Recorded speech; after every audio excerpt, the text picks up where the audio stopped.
तो सरकारी मंचों की मिठाई खा लीजिए या सरकार की आंखों में आंख डालकर सवाल आम जनता का मसीहा बनने की इतनी तलब है तो पहले जमीन पर उनकी लड़ाई लड़िए। बिहार का चुनाव करीब आते ही बिहार के सभी गायक गायिकाओं को विधायक बनने की तलब लगने लगी है। सबको टिकट चाहिए। कुछ लोगों को गरीबों की लाठी बनना है और बिहार को बदल देना है। कुछ लोगों को मोदी जी में भगवान दिखने लगा है, लेकिन बिहार को बदले बिना ये भी नहीं मानेंगे।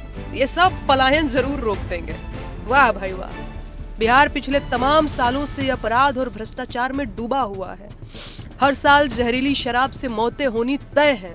रोजगार मांगने पर छात्र जानवरों की तरफ पीटे जाते हैं। एग्जाम होने के बाद पेपर आउट होने की खबर आना दस्तूर सा बन गया है। मरीज अस्पतालों के बाहर लाइन में मर जाते हैं और दुर्भाग्य प्रबल हुआ तो अस्पताल का मुख देखे बिना ही स्वर्ग सिधार जाते हैं। बाकी पुल तो खैर गिरते ही रहते हैं। लेकिन इन तमाम अवसरवादी महत्वाकांक्षी गायकों और गायिकाओं ने कभी भी बिहार के इन बेहद जरूरी मुद्दों पर अपनी जुबान नहीं खोली। यहाँ तक तो गनीमत है, नहीं बोले होंगे भाई। भोजपुरी की नाक काटने से फुर्सत नहीं मिली होगी। लेकिन इनकी मौका परस्ती और बेशर्मी का आलम यह है कि राजनीति में आने का निर्णय लेने के बाद भी ये बिहार की समस्याओं पर बोलने से पहले टिकट मिलने का इंतजार कर रहे हैं।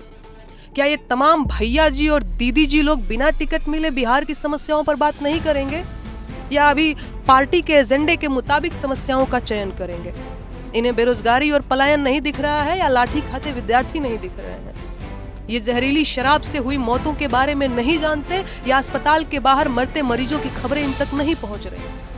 अब सुनिए सीधी बात, तो सरकारी मंचों की मिठाई खा लीजिए या सरकार की आंखों में आंख डालकर सवाल पूछ लीजिए। चापलूसी और सवाल जवाब एक साथ नहीं हो सकता। जनता गरीब है, बदहाल है, लेकिन मूर्ख नहीं है। उसे आपकी सेवा भावना का भी खूब आभास है और आपकी महत्वाकांक्षा भी उसे बाकायदा मालूम है। आम जनता का मसीहा बनने की इतनी तलब है तो पहले जमीन पर उनकी लड़ाई लड़िए। जनता के असली सिपाही बनिए। सरकार से सवाल पूछिए, दमन झेलिए, मुकदमे झेलिए, वरना जनता खूब समझ रही है कि आपको उनकी इतनी सेवा क्यों करनी। बाकी स्वास्थ्य मेरा ठीक नहीं है, इसलिए मैं ज्यादा बोल नहीं पा रही हूँ। आवाज में भी कुछ ऐसा आप लोगों को समझ में आ रहा होगा, लेकिन मिलती रहूंगी प्रयास में।